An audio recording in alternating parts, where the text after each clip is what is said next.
Good morning everyone. Today we are going to learn chapter number 13.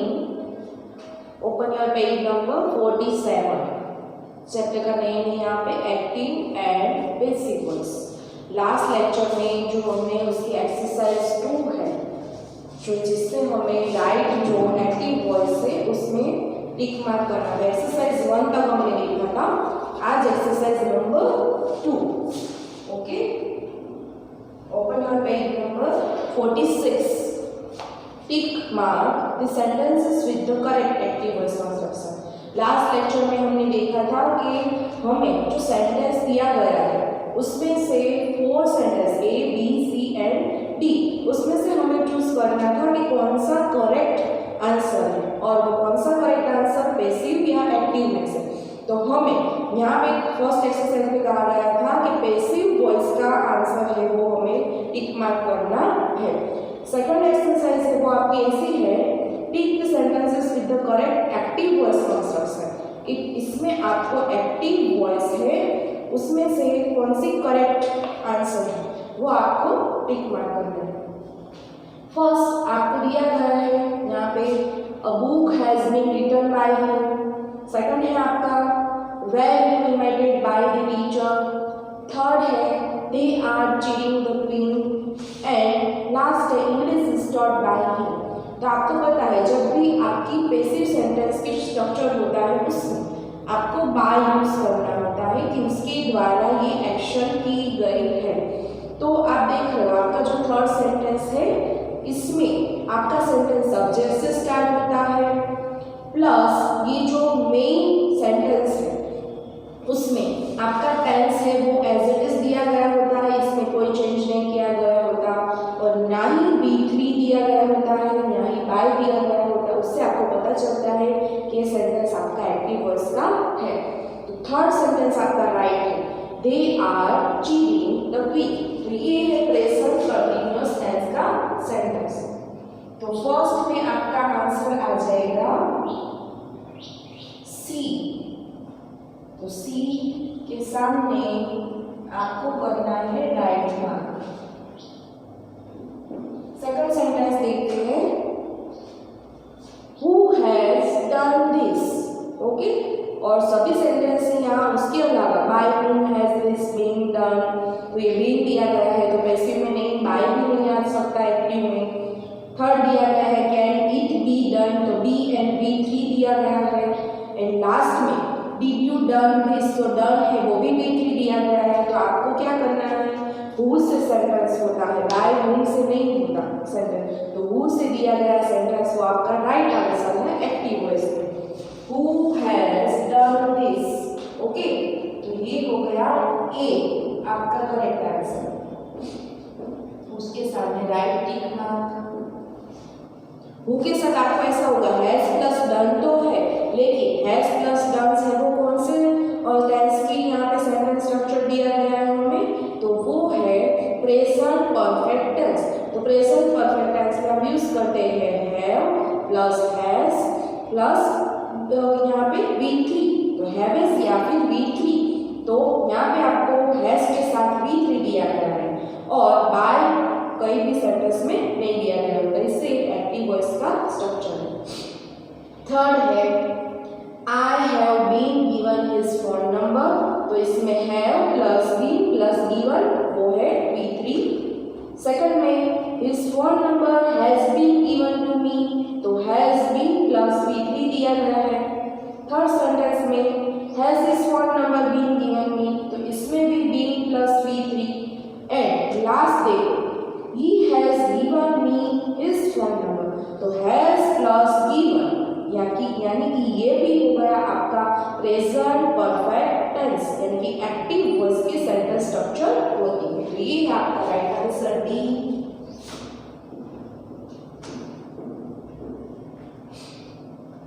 Fourth sentence,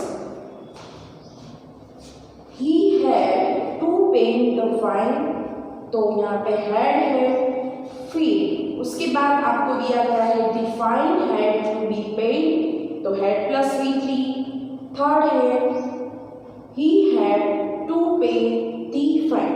तो यहाँ पे ये right answer है he प्लस हेड प्लस आपको to पे T5, यहाँ पे सब्जेक्ट आपको दिया गया है ही, उसके साथ पास्ट परफेक्ट टेंस का जो ऑक्सिलरी वर्ब है वो है हेड, उसके साथ मेन फॉर्म यूज किया गया है टू पे D5। तो ये हो गया आपका right answer C.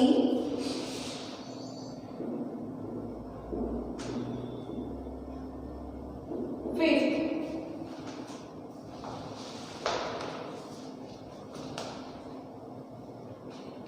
it is time for the roll call to be had। उसमें आपको बी प्लस हेड, सेकंड में the enemy has been defeated तो has been plus P3, third है उसमें he is annoyed with me तो वो भी हो गया पास्ट टेंस का, और लास्ट है he did not listen to me। तो ये हो गई आपकी एक्टिव वॉइस की सेंटेंस स्ट्रक्चर। डी है इसमें राइट आंसर, उसमें 6 देखते हैं। The children were punished तो ये है आपका पैसिव वॉइस। सेकंड है the children will be punished, ये भी हो जाता है यहाँ पे पैसिव। नेक्स्ट देखते हैं his father rebuked him, and last है let the cup be brought। तो यहाँ पे एक्टिव हो गया आपका his father rebuked him, सी राइट आंसर हो जाएगा आपका।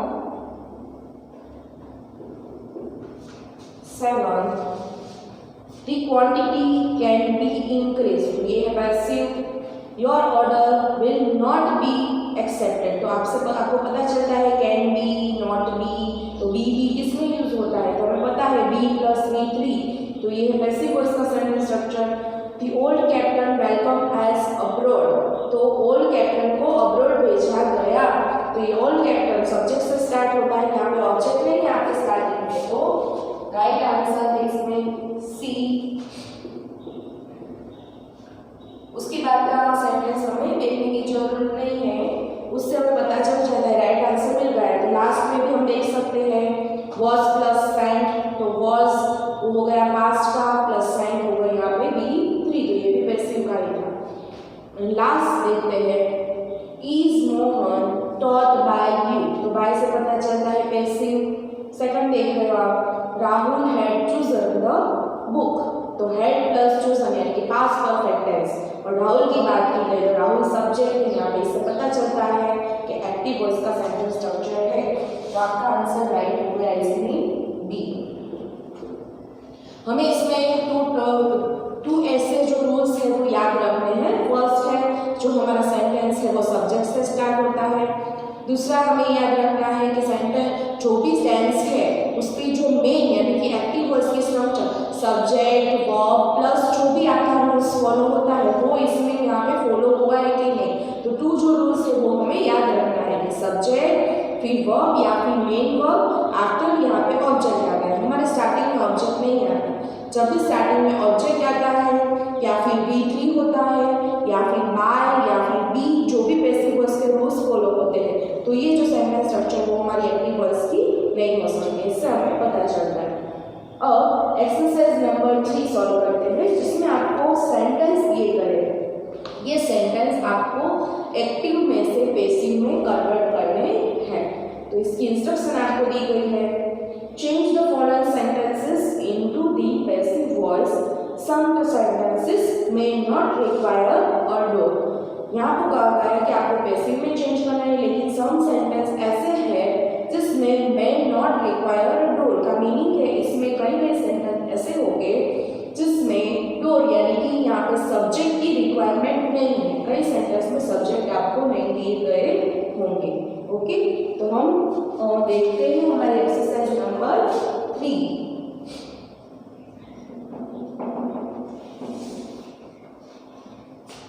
फर्स्ट यहाँ पे आपको जो भी टाइम वर्ड्स दिए गए होंगे तो आपको एज इट इज लिखना है, यानी कि लास्ट में टाइम वर्ड्स दिए गए होंगे तो लास्ट में लिखने हैं।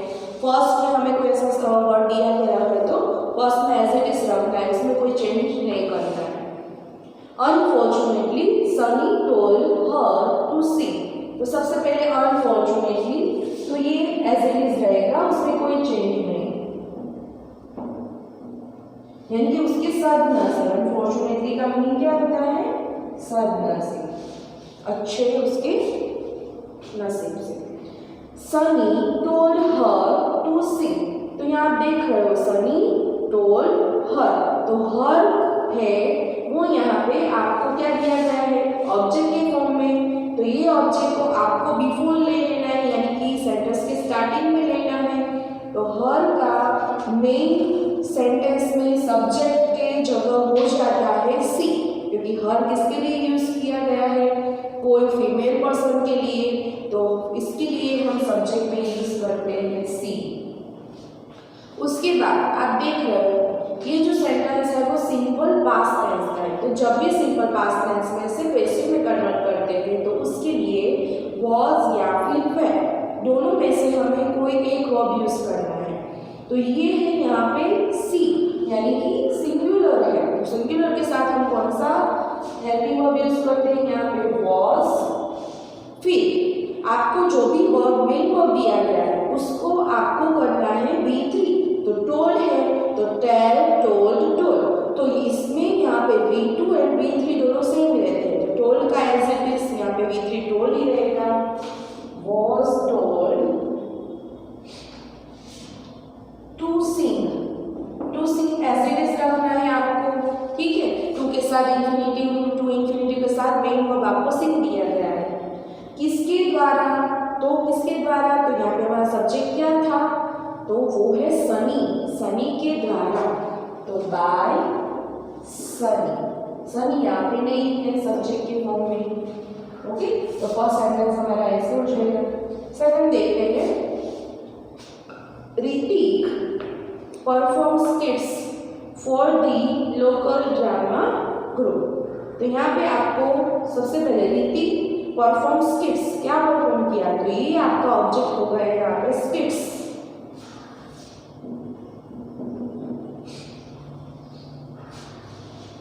अब स्किट्स तो वो है यहाँ पे आपका सिंपल प्रेजेंट टेंस का सेंटेंस। तो सिंपल प्रेजेंट टेंस में से जब हम पैसिव में कन्वर्ट करते हैं तो उसके लिए 3 हेल्पिंग वर्ब्स यूज होते हैं, एम, इज एंड आर। तो आपका जो ऑब्जेक्ट वो होता है प्लूरल में, तो आपको यहाँ हेल्पिंग वर्ब भी प्लूरल में लिखना है। एम, इज, आर से यूज करना है आपको आर।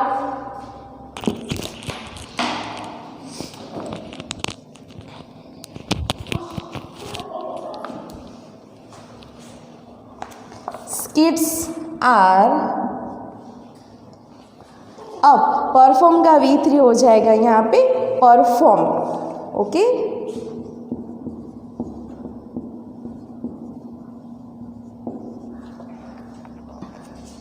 बाय, किसकी बात की गई यहाँ पे? किसके द्वारा? तो ऋतिक के द्वारा। फिर लास्ट में जो सेंटेंस है वो एज इट इज लिखना है, for the local drama group.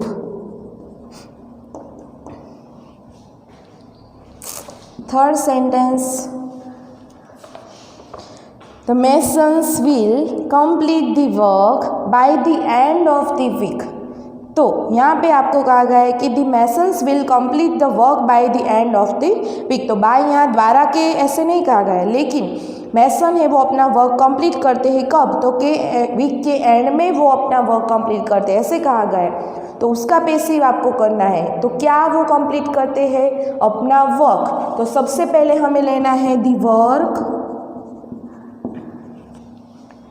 अब विल कंप्लीट, तो विल कंप्लीट से हमें पता चलता है हमारे सेंटेंस में दिया गया है, तो ये सिंपल फ्यूचर टेंस का सेंटेंस है।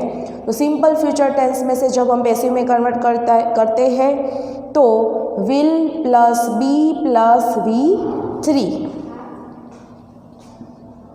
तो विल के साथ बी यूज किया, कंप्लीट का यहाँ पे V3 हो जाएगा कंप्लीटेड। बाय, किसकी बात है यहाँ पे?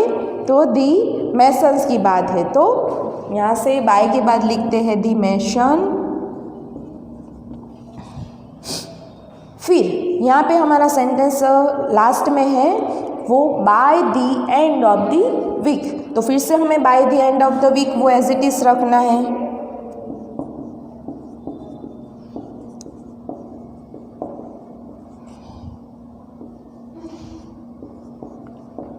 ओके, और फोर्थ सेंटेंस,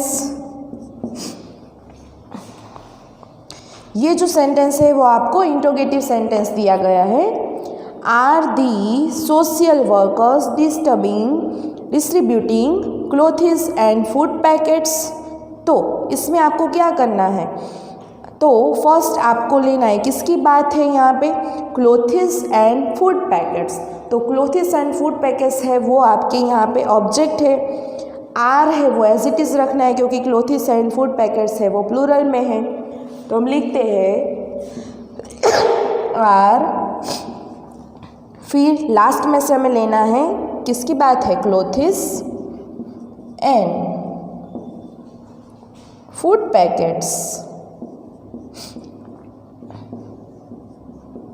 अब ये है यहाँ पे प्रेजेंट कंटिन्यूअस टेंस का सेंटेंस। तो प्रेजेंट कंटिन्यूअस टेंस में हम यूज़ करते हैं बीइंग। आर तो यहाँ हमें स्टार्टिंग में ले लिया क्योंकि ये जो इंट्रोगेटिव सेंटेंस है इसलिए, नहीं तो हमें ऐसे लिखना होता आर बीइंग V3, लेकिन आर स्टार्टिंग में है इसलिए हमें हमारे ऑब्जेक्ट के बाद लिखना है बीइंग। अब किसका V3 करना है, तो डिस्ट्रीब्यूटिंग हमारा वर्ब है, तो डिस्ट्रीब्यूटिंग का हो जाता है डिस्ट्रीब्यूटेड। उसके बाद बाय। फिर जो हमारा सब्जेक्ट है वो यहाँ पे लेना है दी सोशल वर्कर्स, किसकी बात की गई है, सोशल वर्कर्स की। फिर नेक्स्ट हमें क्वेश्चन मार्क करना नहीं भूलना है क्योंकि ये इंट्रोगेटिव सेंटेंस है, इसमें क्वेश्चन मार्क नेसेसरी। नेक्स्ट है the wily monkey had fooled the silly crocodile. तो दी विली मंकी वो क्या कर रहा है, हैड फुल, तो ये हो गया आपका वर्ब एंड ऑब्जेक्ट कौन सा है, द सिली क्रोकोडाइल। तो फर्स्ट हम स्टार्ट करेंगे द सिली क्रोकोडाइल से, द सिली क्रोकोडाइल। फिर ये जो सेंटेंस है हैड प्लस V3, तो ये हो गया आपका पास परफेक्ट टेंस। तो पास परफेक्ट टेंस का पैसिव हो जाता है had plus been plus V3। तो इसमें आपको करना है हैड, नेक्स्ट लिखना है बीन प्लस फुल्ड, तो वो आपको V3 दिया गया है, तो फुल्ड का फुल। वर्ब के बाद आपको लगाना है बाय। फिर सब्जेक्ट क्या ले लेना है, दी विली मंकी, लास्ट में फुल स्टॉप, क्योंकि ये सिंपल सेंटेंस है। जब भी एसेटिव सेंटेंस दिए गए होते हैं तब हमें फुल स्टॉप करना है, इंट्रोगेटिव सेंटेंस में क्वेश्चन मार्क करने हैं। सिक्स्थ सेंटेंस है द कॉलेज में put up the exam results today. यहाँ पे आप देख रहे हो लास्ट में आपको टुडे दिया गया है, तो टुडे है वो आपका टाइम वर्ड्स है, तो वो आपका ऑब्जेक्ट की जगह नहीं लिख सकते आप, ठीक है। तो आपका ऑब्जेक्ट है इसमें मे put up the exam result, तो द एग्जाम रिजल्ट है वो आपका ऑब्जेक्ट है, तो वो हम स्टार्टिंग में लिखेंगे द एग्जाम रिजल्ट्स। अब देखना है कौन सा टेंस है यहाँ पे, तो मॉडल ऑक्सिलरी, तो मे प्लस पुट अप दिया गया है। तो मॉडल ऑक्सिलरी के सेंटेंस स्ट्रक्चर हमने देखा था कि जब भी मॉडल वर्ब दिया गया होता है तो modal verb as it is रहता है, उसमें कोई चेंज नहीं होता। बी प्लस V3 करना है, तो पुट का V3 होता है put as it is. Put का तीनों जो फॉर्म है वो एज इट इज़ रहते हैं, put, put and put, V1, V2 and V3। तो उसके बाद लिखना है हमें रिजल्ट्स में बी पुट, वर्ब के बाद पुट अप, यहाँ पे पुट अप दिया गया आपको, तो पुट अप लिखना है। उसके बाद बाय, फिर सब्जेक्ट क्या है यहाँ पे, दी कॉलेज।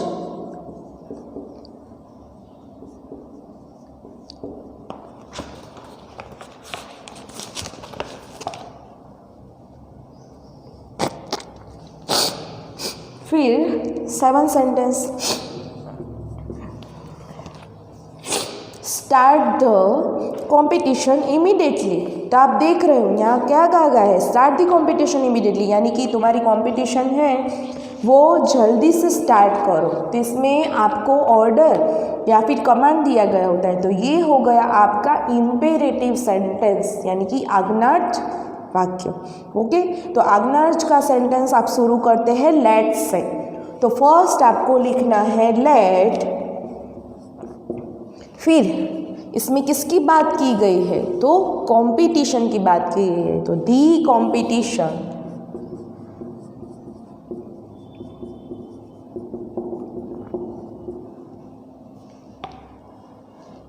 उसके साथ यूज करना है आपको बी प्लस V3। तो स्टार्ट शुरू करना वो हो गया यहाँ पे वर्ब, तो बी प्लस स्टार्ट का V3 हो जाता है स्टार्टेड,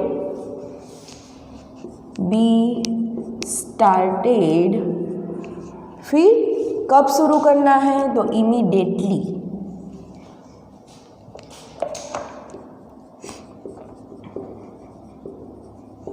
इसमें आपको क्या नहीं करना है, इसमें आपको बाय लगाना नहीं है, क्योंकि इसमें ऑर्डर दिया गया है। किस पर्सन को दिया गया, तो हमने देखा कि कहीं कहीं सेंटेंस ऐसे हो गए जिसमें आपको सब्जेक्ट नहीं दिया गया होगा। तो ये ऐसा ही सेंटेंस है, let the competition be started immediately, कि ये जो कंपटीशन है वो जल्दी स्टार्ट करनी चाहिए। तो इसमें आपको कौन स्टार्ट करे, ऐसा आपको नहीं कहा गया होता। तो नहीं कहा गया होता तब हमें सेंटेंस ऐसे ही लिखना है, और सब्जेक्ट नहीं होता तब बाय भी नहीं होता कि इसके द्वारा ये एक्शन की जाए। तो उसके लिए हमें इंपेरेटिव सेंटेंस में बाय का यूज भी करना नहीं है। नेक्स्ट सेंटेंस 8, से the words loudly and clearly during the presentation. तो यहाँ कहा गया है से द वर्ड्स लाउडली, आप जो वर्ड्स बोल रहे हो वो लाउडली एंड क्लियरली तरह से बोलो ड्यूरिंग द प्रेजेंटेशन। किस वक्त, तो जब आप प्रेजेंटेशन दे रहे हो तब। तो ये भी क्या हुई यहाँ पे, तो इसमें एडवाइस फॉलो होती है। तो जब भी एडवाइस हम किसी को देते हैं तब, या फिर रिक्वेस्ट करते हैं तब, तो ये भी सेंटेंस होते हैं यहाँ पे इम्पेरेटिव सेंटेंस। तो इम्पेरेटिव सेंटेंस में सबसे पहले हमें कहा गया है, इसलिए हमें सामने वाले पर्सन को हम एडवाइस देते हैं, तो उसके लिए हमें यूज़ करना है यहाँ पे सेकंड पर्सन का subject, you are advice. You उसके साथ हमें यूज़ करना है यहाँ पे आर, क्योंकि यू के साथ आर यूज़ होता है हेल्पिंग वर्ब। फिर V3 एडवाइस, यानी कि सलाह देना। तो एडवाइस क्या सलाह देते हैं, टू से दी वर्ड्स, पूरा सेंटेंस एज इट इज लिखना है आपको, से the words loudly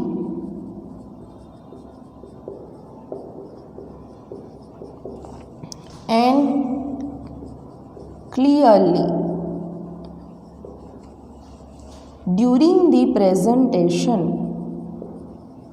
during the presentation। Last sentence है आपका यहाँ पे, सॉरी अभी 2 सेंटेंस है वो अभी बाकी है मैम। अब 9th सेंटेंस देखते हैं यहाँ पे, you should take off your shoes before you enter the house, यानी कि तुम्हें तुम्हारे शूज़ है वो हाउस में एंटर होने से पहले टेक ऑफ करने चाहिए, बाहर निकालने चाहिए। ओके, तो यहाँ पे उसको बाहर निकालने की क्या करते हैं, यहाँ पे रिक्वेस्ट के फॉर्म में कहा गया है आपको कि बाहर निकालना चाहिए।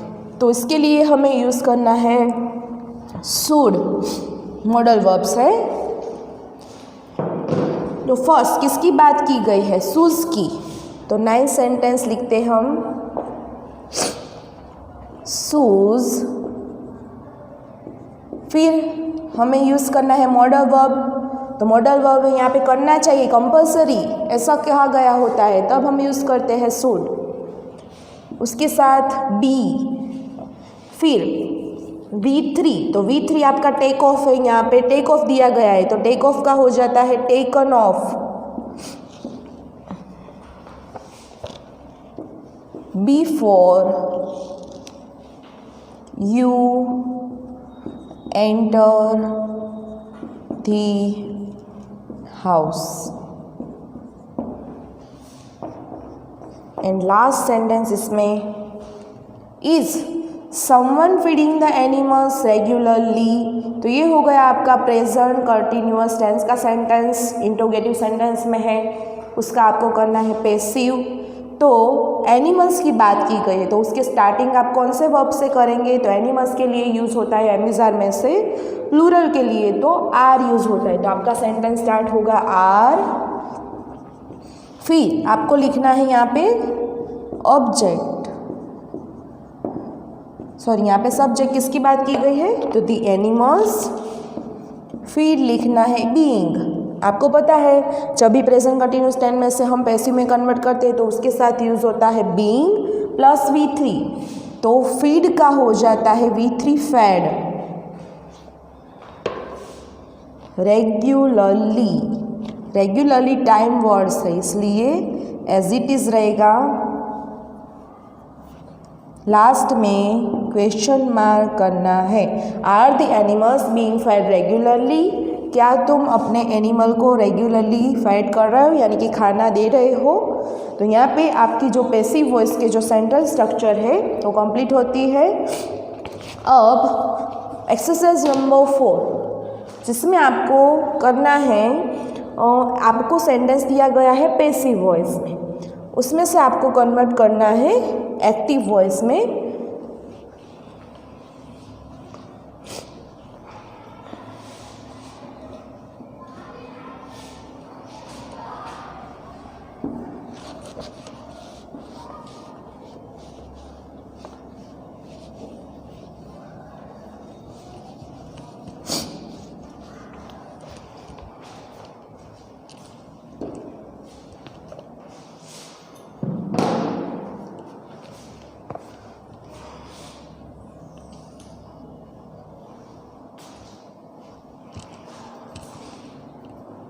Exercise 4, Rover was taken to the vet by Benny for treatment. तो ये जो सेंटेंस है वो आपको पैसिव में दिया गया है, उसमें से आपको एक्टिव में कन्वर्ट करना है। तो फर्स्ट जब एक्टिव में हम कन्वर्ट करते हैं तो हमें क्या करना है, वर्ब है वो भी जो सैम्पल सेंटेंस में होती है ऐसे सेंट्रल स्ट्रक्चर लेना है, और फर्स्ट हमें हमारा सेंटेंस है वो सब्जेक्ट से स्टार्ट करना है। तो इस सेंटेंस में आपको जहाँ बाय दिया गया होता है, बाय के बाद ही आपका सब्जेक्ट लिखा गया होगा। तो फर्स्ट यहाँ पे सेंटेंस में सब्जेक्ट है आपका बेनी, ठीक है। उसके बाद आपको पता है सिंपल सेंटेंस में हमारे सेंटेंस स्ट्रक्चर होती है कि वर्ब आता है, तो वर्ब कौन सा है, तो हमें ढूंढना है वर्ब है यहाँ पे हमारा वॉज प्लस टेकन। तो वॉज टेकन है वो हो गया पास्ट टेंस में, तो पास्ट टेंस में से जब हम सिंपल में चेंज करते हैं तो ओनली V2 ही आता है जब हमारी सिंपल पास्ट टेंस की सेंटेंस स्ट्रक्चर होती है इसमें। तो टेकन का हमें करना है यहाँ पे टुक, बेनी टुक, ओके। वॉज है वो तो रिमूव ही हो जाएगा, वो तो पैसिव में यूज होता है, इसलिए टुक किसके द्वारा, तो यहाँ पे हमारा ऑब्जेक्ट था रोवर के द्वारा। फिर पीछे का जो सेंटेंस है वो आपको एज इट इज रखना है, उसमें कोई चेंज नहीं करना है। टू दी वेट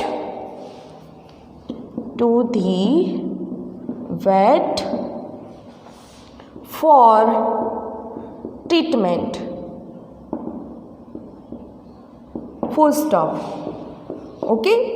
बाय तो रिमूव हो गया क्योंकि ये एक्टिव वॉइस हो गया इसलिए, और बेनी है वो आपने सेंटेंस के स्टार्टिंग में लिख लिया है। तो ऐसे हमारा सेंटेंस हो जाएगा Benny took Rover to the vet for treatment. ये हो गई एक्टिव वॉइस के सेंटेंस स्ट्रक्चर जिसमें हमने पैसिव में से एक्टिव में कन्वर्ट किया है। Second sentence, will the organiser be punished for large scale cheating, तो आप देख रहे हो will the organiser be plus V3 दिया गया है। तो ये है आपकी सिंपल फ्यूचर टेंस की सेंटेंस स्ट्रक्चर पैसिव में, जिसको आपको इंट्रोगेटिव में एक्टिव में कन्वर्ट करना है।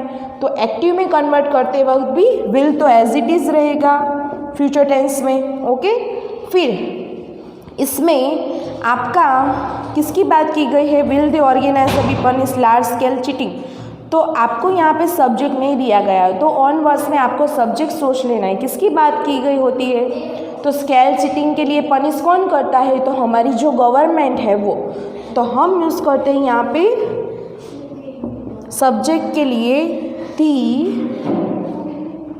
गवर्नमेंट।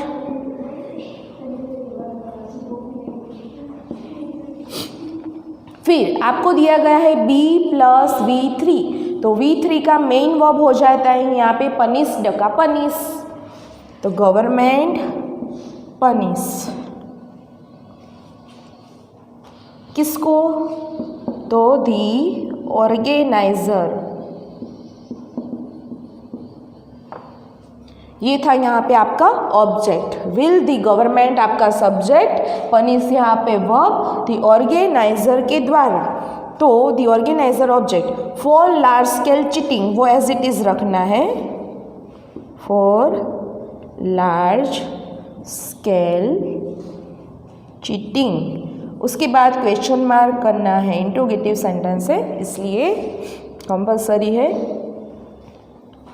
नेक्स्ट देखते हैं, let the bridge be lowered at once roared the king. तो लेट से आपको पता चलता है ये सेंटेंस आपका है इम्पेरेटिव सेंटेंस और पैसिव वॉइस में, तो उसमें से आपको कन्वर्ट करना है हम एक्टिव में। तो फर्स्ट यहाँ पे एक्टिव में कन्वर्ट करते वक्त हमारा जो वर्ब है वो स्टार्टिंग में लेते हैं हम। आपने 7 सेंटेंस अभी पैसिव में देखा, स्टार्ट की कॉम्पिटिशन इमीडिएटली, आप देखो अपनी ग्रामर बुक में हमारा जो एक्टिव वॉइस में था। तो फर्स्ट हमारा स्टार्टिंग होता है इसमें वर्ब से, तो वर्ब्स कौन सा है यहाँ पे, लोअर। लोअर का मेन हो जाएगा लोअर, लेट रिमूव हो जाएगा the bridge at once and roar the king as it is.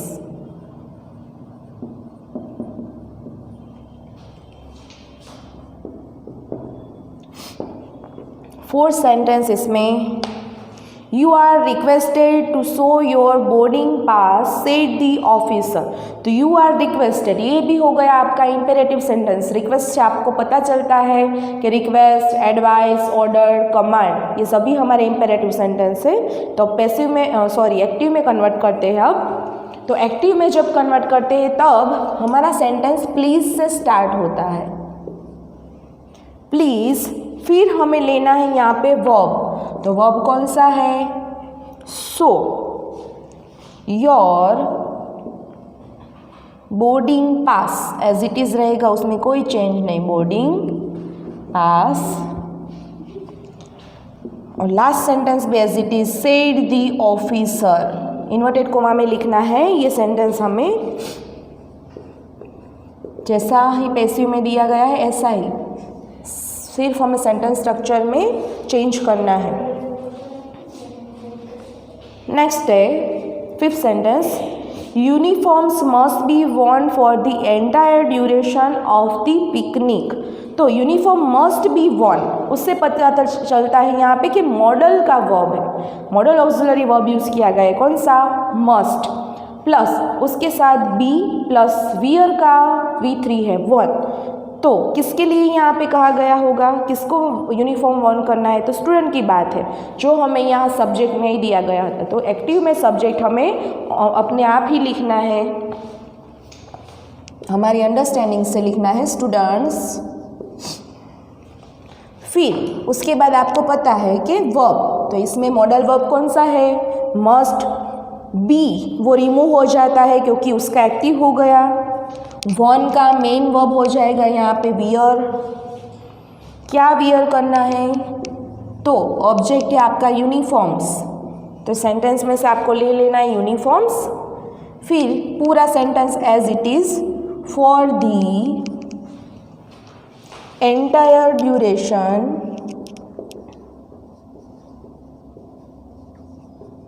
of the picnic.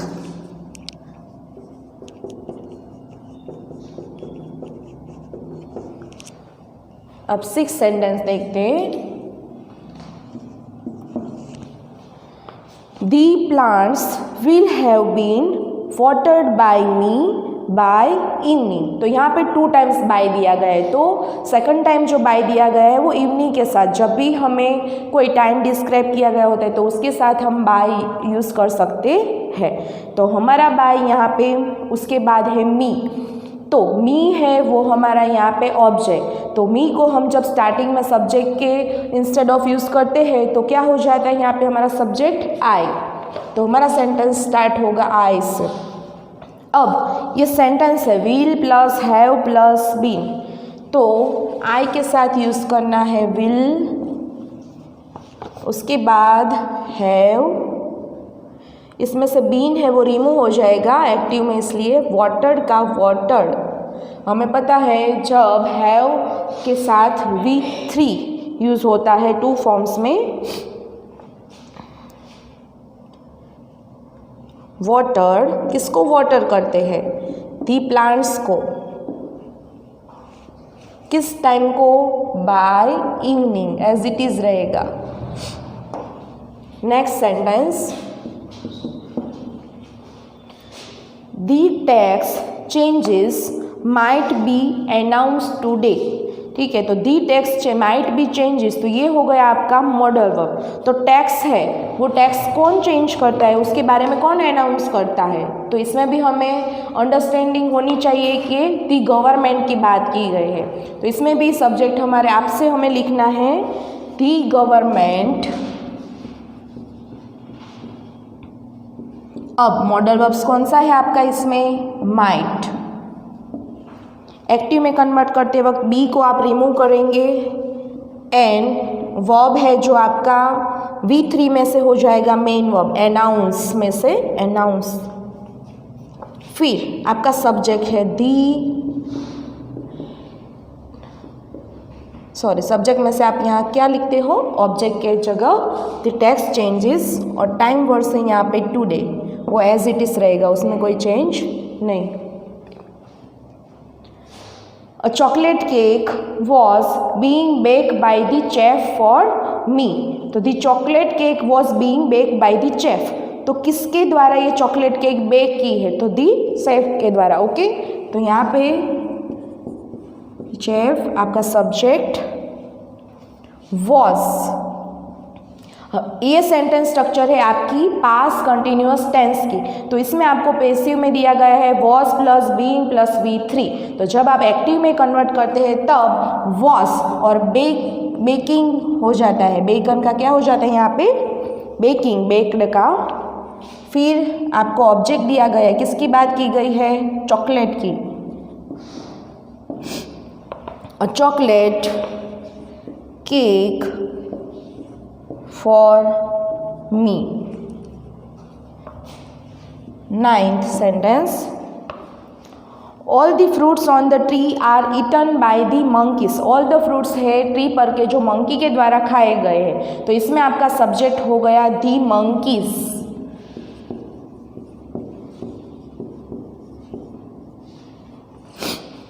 फिर ये जो सेंटेंस है वो आपको दिया गया है यहाँ पे आर प्लस ईटन, उसका मीनिंग होता है यहाँ पे सिंपल प्रेजेंट टेंस। तो सिंपल प्रेजेंट टेंस में जब आप सेंटेंस एक्टिव में लिखते हैं तो यूज़ होता है यहाँ पे मेन वर्ब। तो ईटन का मेन वर्ब हो जाता है ईट, और ऑब्जेक्ट कौन सा है, ऑल दी फ्रूट्स।